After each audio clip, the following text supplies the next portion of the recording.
This Awesome. conference will now be recorded. Well, good afternoon, all on Eastern Time. This is Frank Niepold. I am the facilitator for the Clean Network call today.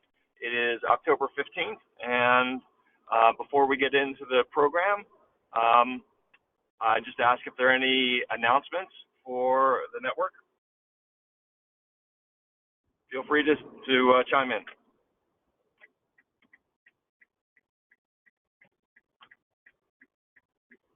Patrick, I don't have the ability to see the GoToMeeting. How many people are on today so far?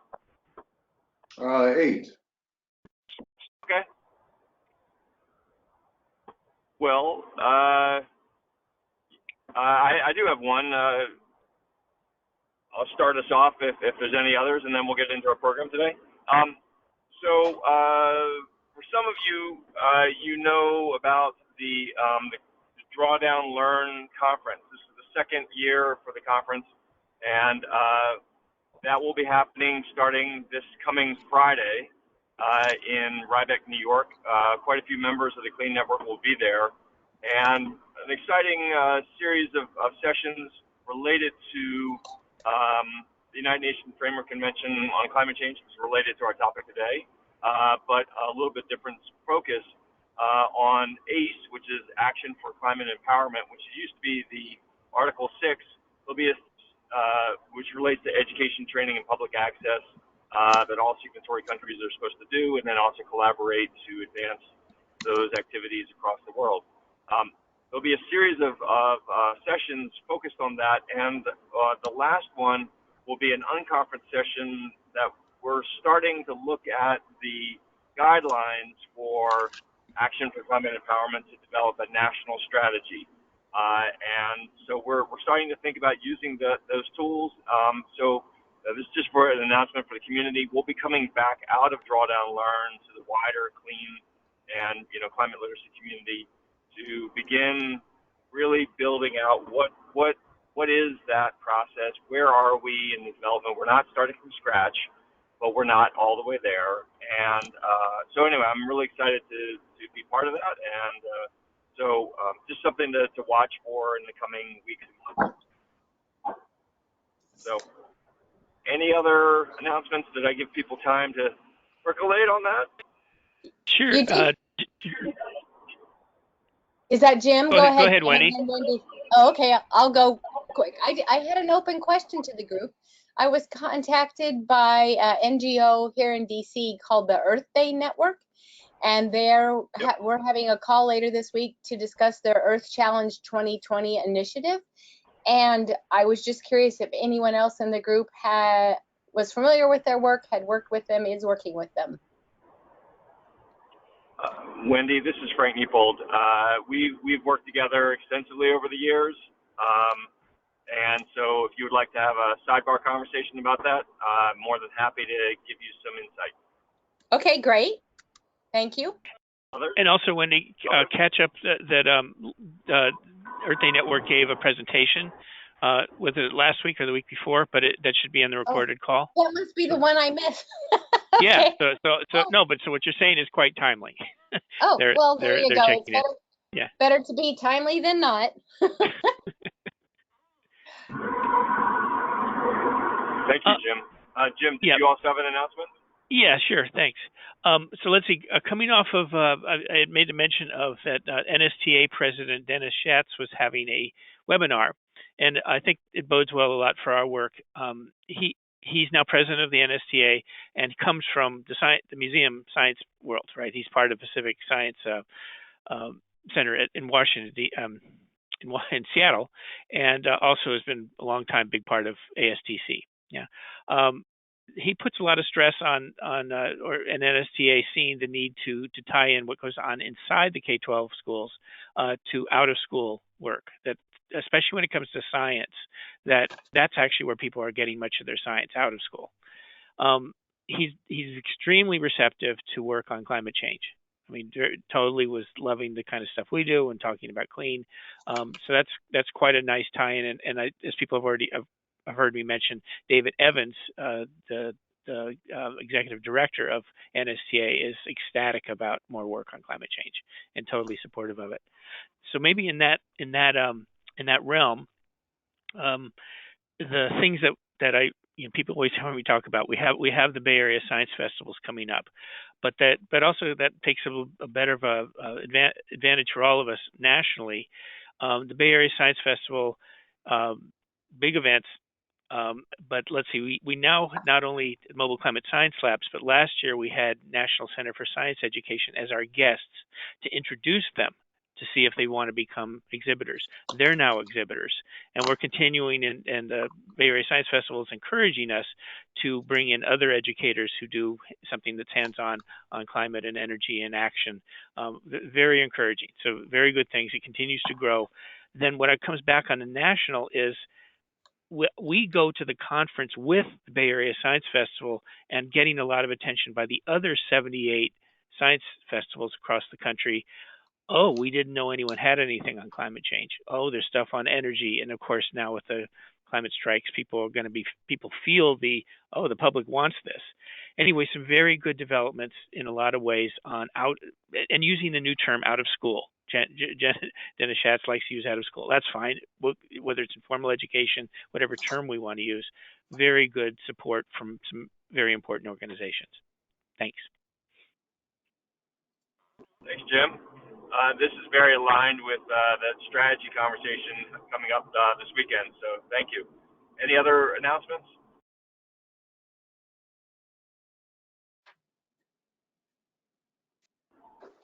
All right, well, if something comes back, I will, we can come back to it later on. Frank, I do want to turn over the call to you today. I noticed that you want to get into the whole COP process and how it relates to our community. So I give you the floor. Okay. First, the question is, can everybody hear me? I can. Hearing you here, Frank. Okay, good. Yeah, I can hear fine. Good. Okay, good. So, and the next question is, can everyone see the screen? Hello? Well, your screen's not showing yet. Yeah, I'm just seeing the basic ESEP screen right now. Okay, now let me try this again. Oh, here we go. Thanks, Frank. How's that look? Now. Okay, good. So actually, what I'm going to do here today is in part talking about the whole COP process, but mainly I'm going to be talking about a course that I've taught for about the past, this is the 7th time I've taught the course. That's something we teach here at Portland State, and it's as the screen up there says, I'm going to be talking about experiences and experiments involved with that course, some of which has to do directly with the COPs, particularly this year. So along those lines, okay, let's see. There we go. Now we're cruising. Okay, course I'm going to talk a little bit about is global environmental change. It's actually part of our sophomore inquiry program here at the university, or in other words, the liberal arts strain of a lot of people's majors. So at any one time, 50% of the folks I have in this climate science for non-science course are going to be people like business majors, criminal justice majors, etc. But basically sophomores as part of their liberal studies program. A little bit of history of the course goes back to 1998. That was actually when the original proposal was put forth, mainly by the geology department. I'm at the geology department. Technically, I'm retired from teaching community college, but I teach part-time at the university there. It's because it was originated by the geology department, it's largely taught by geology faculty. So there's actually I'm one of a constellation of folks who teaches this course. I teach it probably more so than most faculty do nowadays, since I teach it a couple of sections a year. Um, but it's as a result of who teaches it, it's morphed from being kind of a environmental issues course to something that's more of a focus on climate. And because it's been taught by geologists, not all of whom necessarily are sympathetic, if you will, to the notion of anthropogenic climate change, it's oftentimes been taught as more of a historical geology course / climatology course. The current status of the course is it's an elective option for the students' sync requirements. Sync short for sophomore inquiry, and we teach about 4 sections a year, meaning that's around about 150 plus students. And of course, the majors range anywhere from the sciences. I've got a bunch of biologists in my course this term. One person is physics, but then I've also got psychology majors and social science majors, criminal justice, business administration, etc. And once in a while, I get the civil engineering majors. They're always fun. Anybody who's ever taught civil engineering majors will probably know what I'm talking about there. The course structure is traditionally has been lecture and what we call mentor sessions. The sophomore inquiries are writing intensive courses. So there's one of the things that's expected is students would come through the course having produced some major writing assignment. And the mentor session, what that means is that this is a separate section of the course that's taught. It's a once a week workshop that's taught by graduate students. So it's like a TA, but different in the sense that these mentors are fully responsible for their section of the course, and they guide the students through the writing process. So we've got twice a week lecture and once a week mentor sessions. And the content of the course has generally been determined by individual faculty, but we've been moving towards something of a common framework. And some of the reasons for that, it is a course that not all of our faculty enjoy teaching.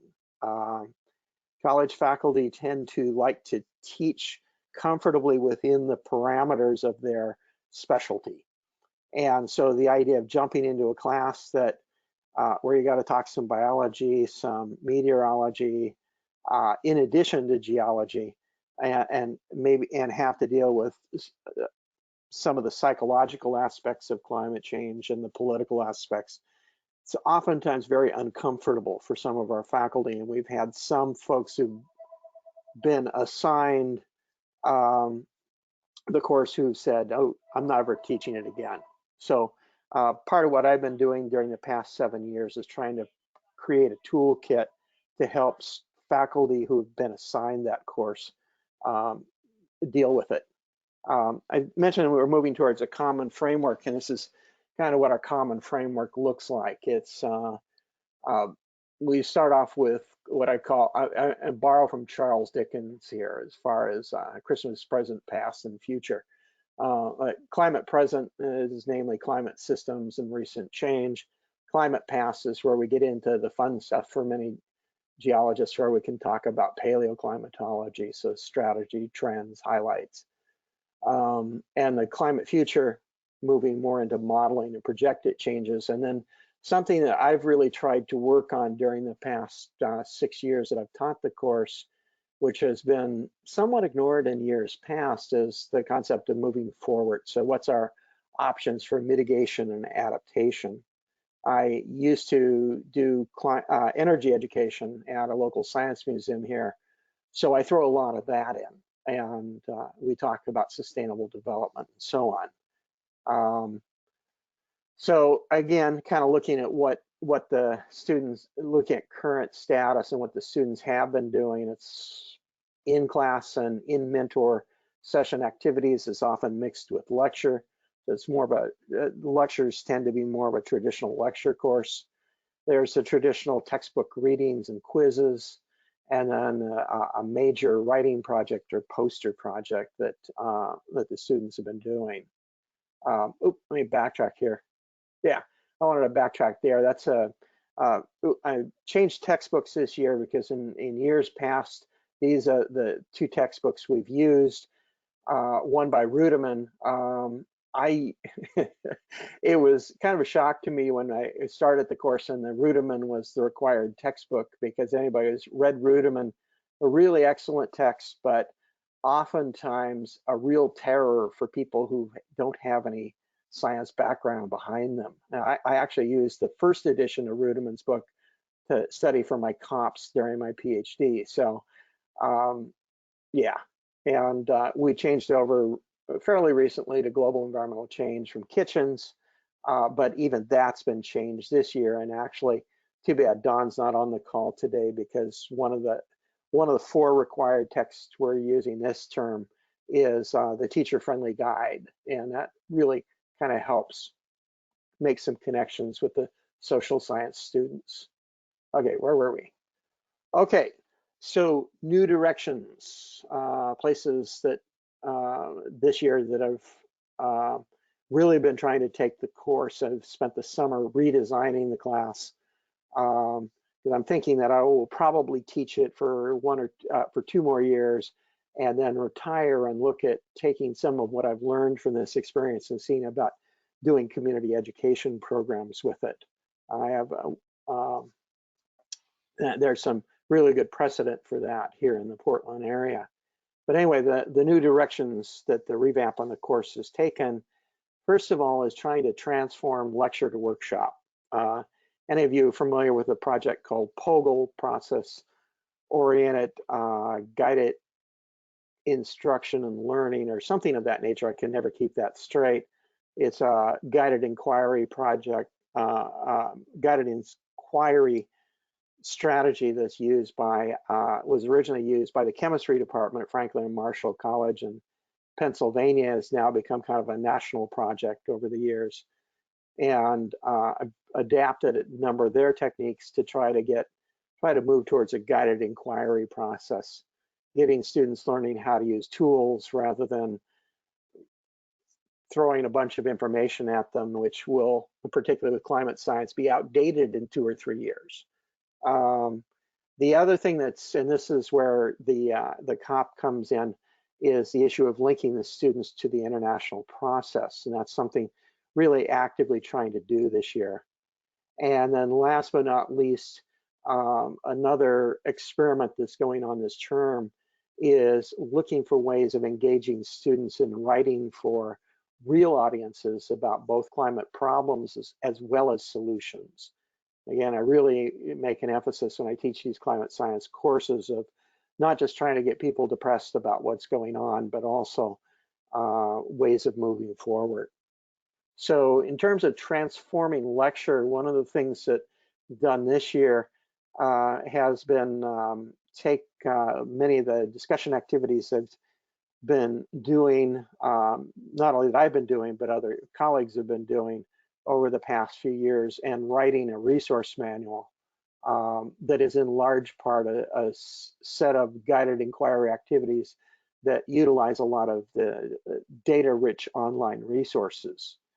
And the other challenge, since I spent the summer actually getting this book together and getting it ready to print and available to the students, is that now that I'm using it, and actually I've got 2 of the reviewers of this text who are also out using it and trying to see what they can do to break it so we can move from version 1.0 to version 2.0, is trying to develop the cooperative learning structures that utilize these activities. I'm finding that what I've got, it tends to be, so what I've found so far this year is what I've got in the manual tends to, it works pretty well for labs that have an extended period of time. Lectures tend to be more of a challenge. Incidentally, some of the resources I'm talking about that are mentioned in the manual, Climate Dashboard, some of you might be familiar with from 2 Degree Institute, use that for investigating recent global temperature changes. I have been using this week, Earth, from the nullschool.net. At least I think that's who it is. That they do a bad job explaining who they are on their website, but have been using this particular application for atmosphere and ocean circulation activities. And it's always kind of cool because I liken it to a lava lamp for geeks, and students have a lot of fun with it. Earth Viewer from Howard Hughes Medical Institute, use that for paleoclimate activities.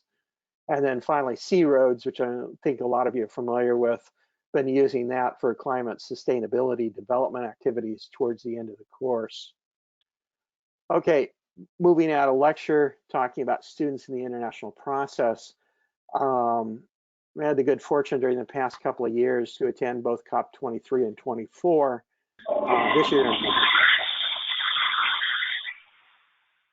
This year I'm teaching this course, and so I'm not attending that. But what I have been working to do is setting up a digital bridge with UNFCCC and some of the other international conferences taking place, and then also looking at ways of preparing students for the experience. I'll talk a little bit more of this when I finally get towards the end, because we're trying to extend this, that what I call this virtual bridge to COP25 out to the general community here. And in fact, a small group of us who are organizing the virtual bridge here in the Portland area are going to be talking with a local science museum later today, actually about 12:30 our time, about having them be the hub for public gatherings for this virtual bridge.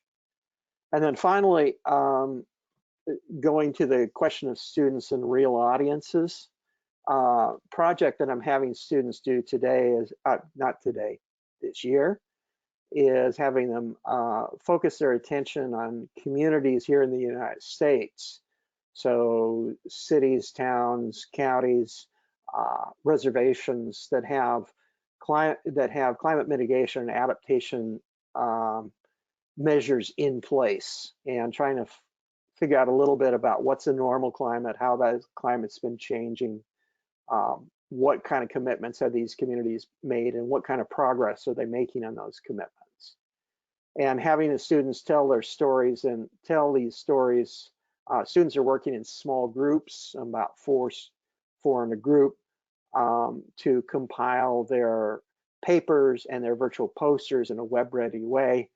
And then also the other part of this term has been developing a audience and creating a way for students to actually talk with them, which the web-ready strategies that they're using, that will be the vehicle they're going to have for communicating.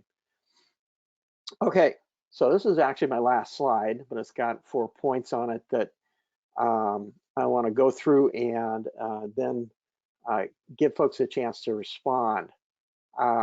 So in terms of the manual, it's being tested in about 3 different settings here in the Portland area, and I've got a fourth instructor who's going to be trying it in her class this across the river in Vancouver this winter. As I said, one of the major challenges right now, besides trying to look at all the typos that the reviewers and I missed, is also the challenge of how do we implement this in different situations. And I'm hoping to get a chance to actually sit in on some of the classes of other people who are using the manual to find out how those activities are working. Some major challenges involved in moving to version 2.0. would be incorporating the lessons learned to refine the existing activities, figure out which activities we want to delete, which ones we want to add. Already some of the reviewers have said, gee, I'd like to really write an activity for it. So this may eventually no longer be my baby, but a cooperative baby. One of the additional challenges which is one of the things I want to talk with folks about after I stop flapping my gums here, is trying to ascertain the stability of the online resources that are being used in the manual, and make contact with the developers to determine that stability. And so any help I can get with that would be great. It's also, the other part of it is also seeing if there are any restrictions in terms of what the developers had intended versus how I'm using it. The second point down there in terms of looking for opportunities is that I want to be looking at opportunities for using the manual in community and non-academic settings. One of the experiences I've had whenever I've talked with various folks around the community here in Portland about teaching this course would be, gee, is there a senior audit option? Can I get involved with, how could I take a course like this? And unfortunately, this being tied to the sophomore level of the university studies program, we can't invite senior audits in, et cetera. That being said, one of the reviewers on the manual is someone who works a lot with Citizens Climate Lobby and did a community series here at one of our local brew houses that was basically climate science for activists. And he and I have been talking about how to use some of these activities in that kind of setting. So any ideas anybody on the call here have for other ways of being able to take this, what's now resource toolkit for academic and for an academic situation, and move it out into the community, that'd be great. The other thing is, in terms of as I said, the bridge is being organized and it's expected to take place during the final 2 weeks of class. And as I said, we've got a small group of climate sustainability educators here in Portland who convened to organize our bridge to COP25. I've been in regular conversation with the folks from Citizens Climate, as well as the organizers of Blue COP25 about what they are doing as far as creating web-based programs and so on. I do know that Citizens Climate is planning on doing daily press daily briefings from Santiago. And so what we're looking at here on as far as our bridge effort here in Portland is not trying to create our own programming, but create public gatherings where people can be called in, where people can gather to view what Citizens Climate, Blue COP25, and UNFCCC has produced, and to have some way of communicating with them their thoughts, asking their questions, and hopefully maybe talking a little bit about what's happening here and communicating that down to Santiago. As I said, we're hoping this conversation today with Oregon Museum of Science and Industries is going to produce a commitment for the museum to be a hub for these events. And the final thing I want to talk about here, and then open it up for a discussion, is in terms of the state of the experiment, the student virtual poster session. This is being organized. One of the things I'm looking, and so the students are in their preliminary stages of their projects. The graduate mentor is working with them to have all of their work done on PebblePad, which is a platform web authoring platform that our university uses. And also, I'm looking at virtual conduits to the COP. I've been in discussion a bit with ECOS and about the possibility of having the student presentations actually somehow being available down in Santiago.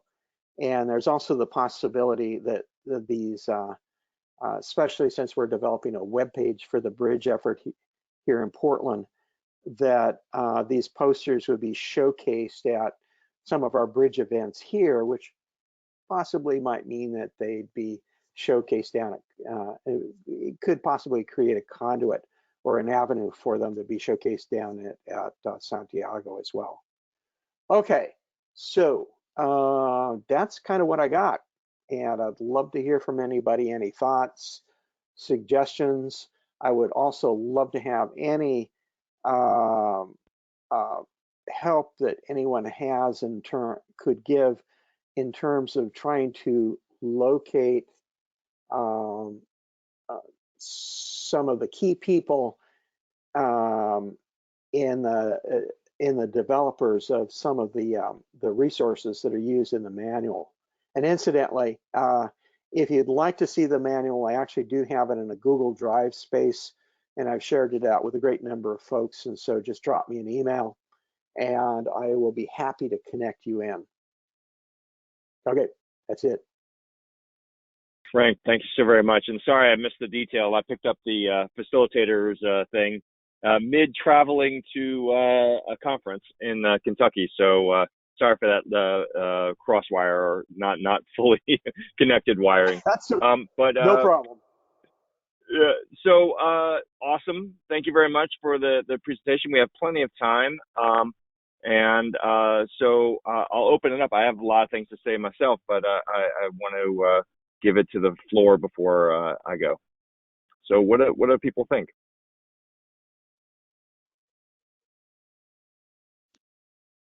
Hey, Frank. Wendy, I'm thinking about you.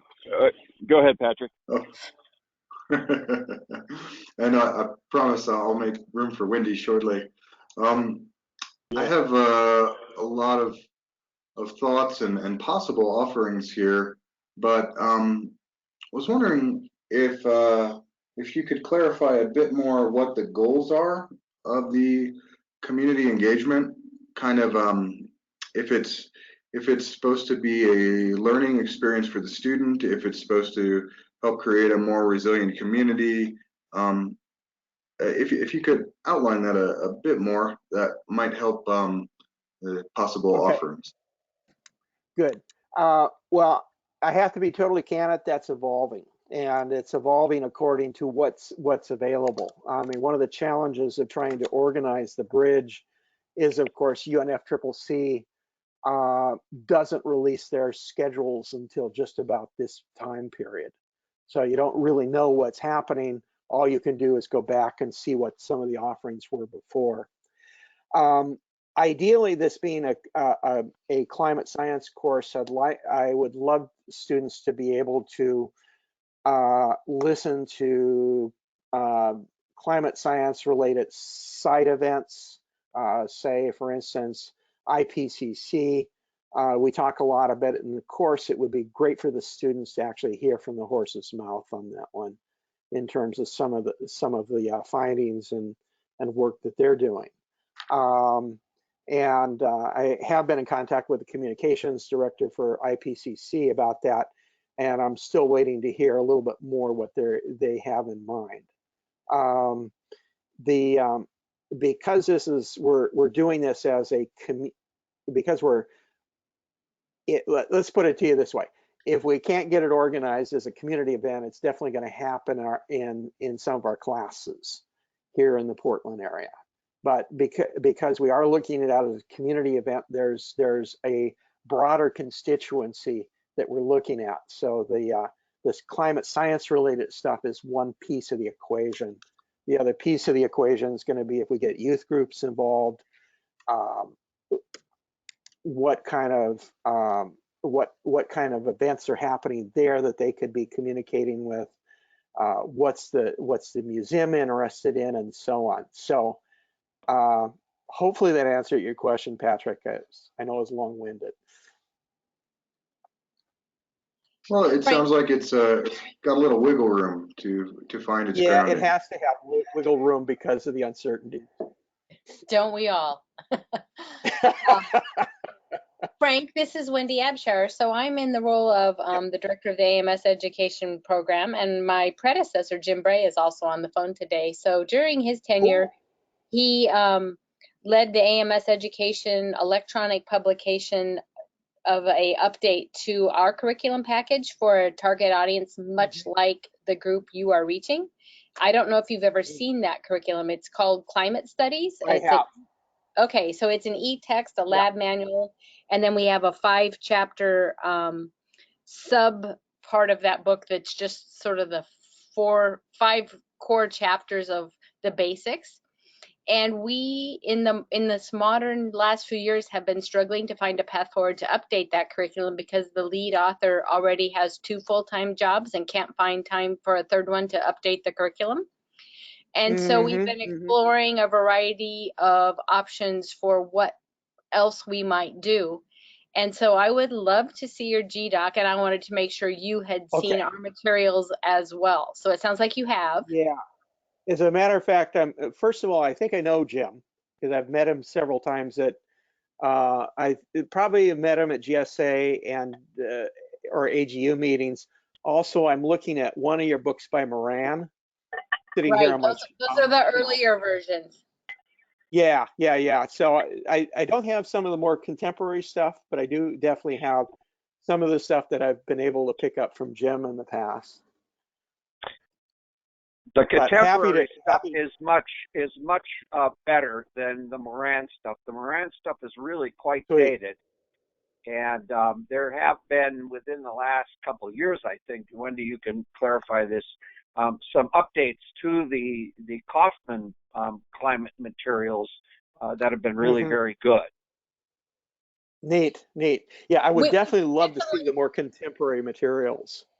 Yeah, I think we could do 2 things. If you could share the GDoc with me, and I could get you an exam copy of our existing curriculum, and we could figure out how we can help each other.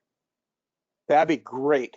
Can you throw your email in the chat associated with the meeting so I have it? I don't appear to have it handy. Yeah, okay, I can do that. I'm doing that right now. And at least I'm going to try to do that right now.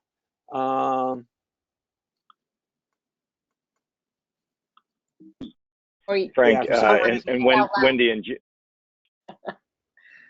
Jim, thank you for stepping in there in the spirit of collaboration and moving higher education forward on this important front. It's one of the areas that's really important and requires a unique focus. But one of the points, I was with Tim Carter from Second Nature at a recent event in Philadelphia, and it reminded me that the Second Nature, higher education, climate leadership commitments, they had an education component. But one of the things that well, not surprising to me, but surprising to them was decarbonizing their university was easier than getting broad climate science and solutions education across their higher education institutions. And if you think about that for a second, that's kind of profound. That it's harder to get faculty to come together and do right by their students on this issue than it is to decarbonize a university. That's just stunning, and yet not, if you really think about it, you have some experience, not totally surprising, yet it is the challenge before us. And so, there are institutions that need to do much better. I think they're starting to get there, but the resources and the professional development and the weaving together of this for the field is a really important area of focus. So, Frank and Jim and Wendy, I mean, I think, a collaborative space is going to help this move forward much faster if we can find a way forward in there, because the need is immense. Yeah. Frank? To remind you, there are 20 million students at the higher education level. 20 million. That's a large fraction of our students. Wait, Jim, sorry. No, of course, Frank. So Frank, a question on the kind of the flavor for the students who are coming in from many different majors, say engineers, civil engineers, history, probably future educators. Would this be a sense, as it is a sense down here with the University of California in Berkeley? It is not, we're teaching people to just understand climate change, right? There are people who are going to go and put their efforts into getting the federal government to do something, or the UN to do something. But Portland, Oregon, California, Berkeley, these are places where it's not a question of let's get some policy to taking climate action, or let's not have our city, or let's have our companies do things. People are doing it. So it's more a question of you want to devote your life and your career to taking on climate change in any of those fields, certainly a civil engineer. We're preparing you to do that. We're giving you the science so that whatever aspect of taking on climate change and making energy efficiency and doing all these things, so you're going down that path for the rest of your life. That is what you're doing. You're choosing that. So, I mean, the thing, basically addressing, we're here to help you take on climate change with your career path. And it isn't going, and that is not to go out and ask other people to take action on climate change, as in policy by some other government, right? But you're going to be working on it. There's that sense for every one of your majors. Let's take an example. This is something that you could do for the rest of your life, your career life. Yeah, definitely. And as I said, the history of this course is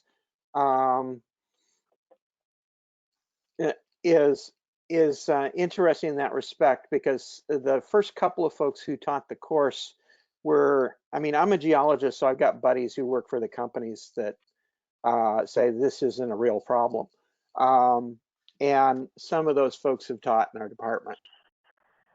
And so that's kind of the history of where this course has been in the past with a couple of the instructors. Those folks have retired and moved on.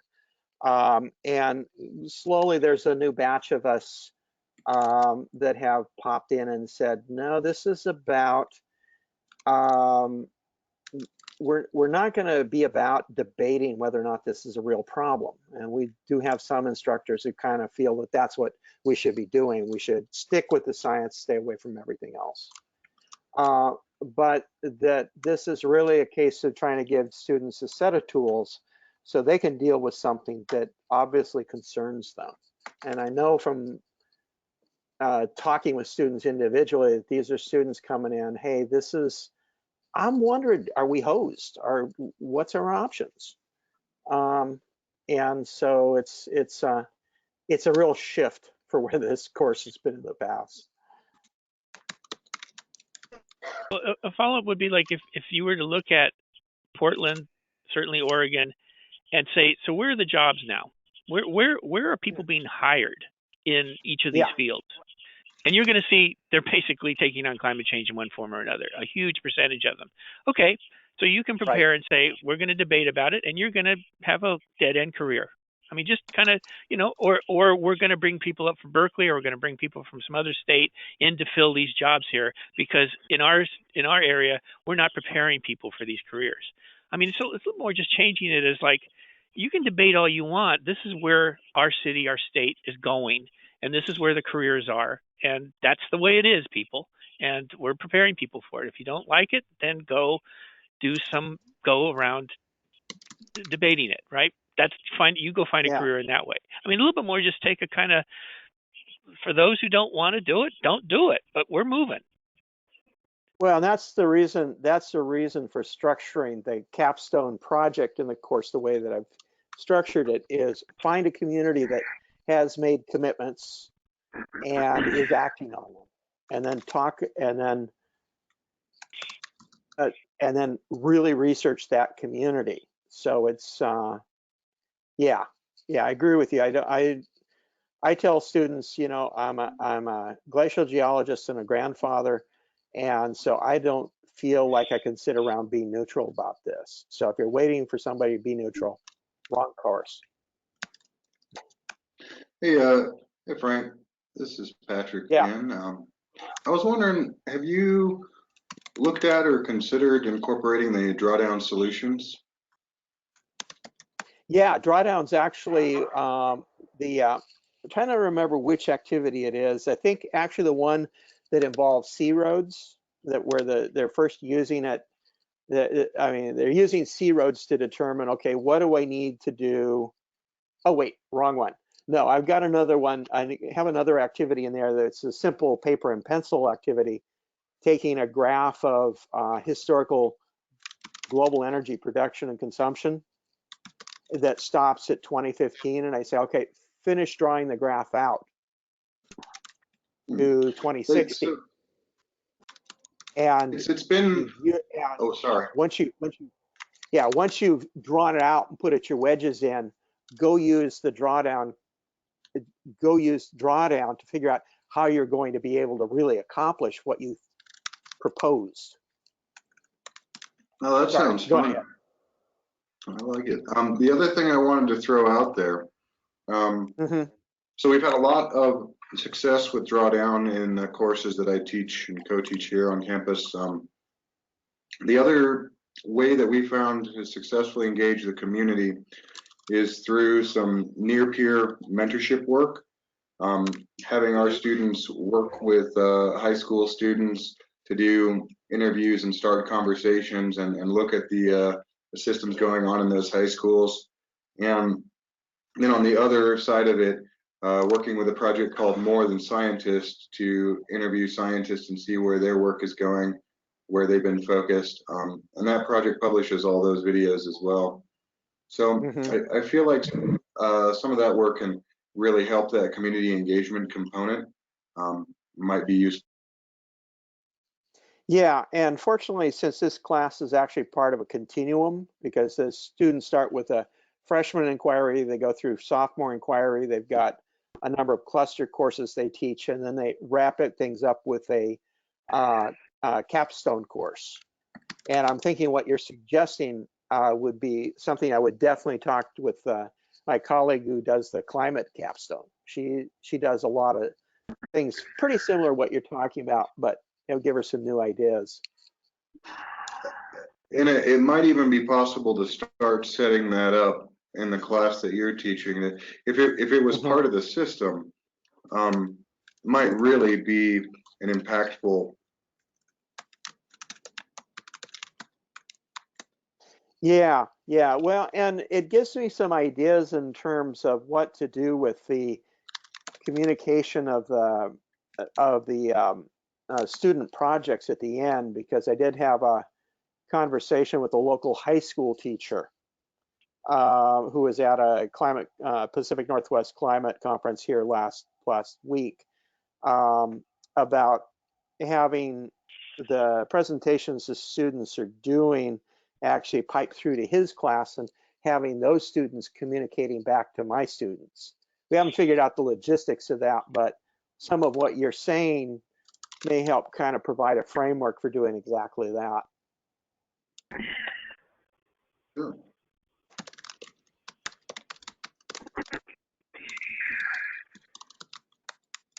Frank, this is the other Frank.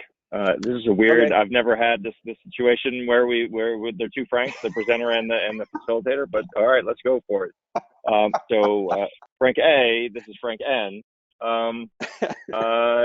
You know, the ongoing development of new tools, projects, you know, wonderful things. I mean, you've got World Climate and En-ROADS or C-ROADS in there, but then, you know, you've got like the new Climate Resilience Toolkit with the Climate Data Explorer. That's new for you in the landscape of your development process. You know, one, I would encourage you to look at that. A lot of our Noaa funded, you know, environmental literacy grant program recipients for the last couple rounds focused on community resilience have found it to be an immensely valuable toolkit, and then the Explorer.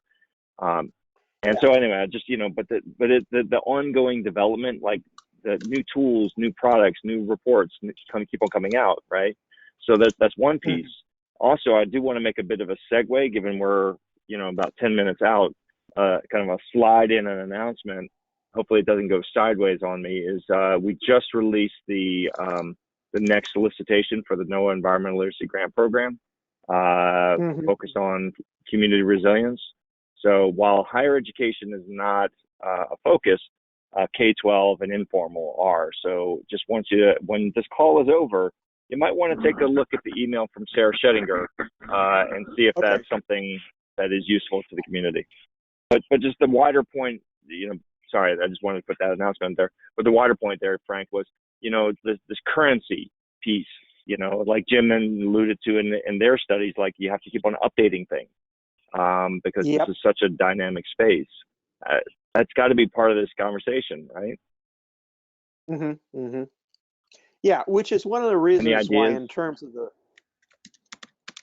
I will say this in terms of the tool, the toolkit that I've developed, is I have no attachment to this in the long run. If it became something that a group of people wanted to pick up and go forth with it, fantastic, do it.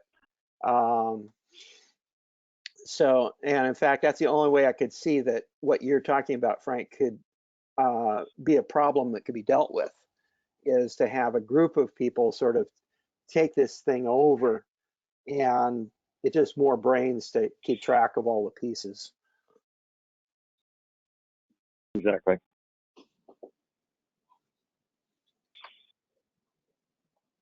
Any other points? We got about 8 minutes left.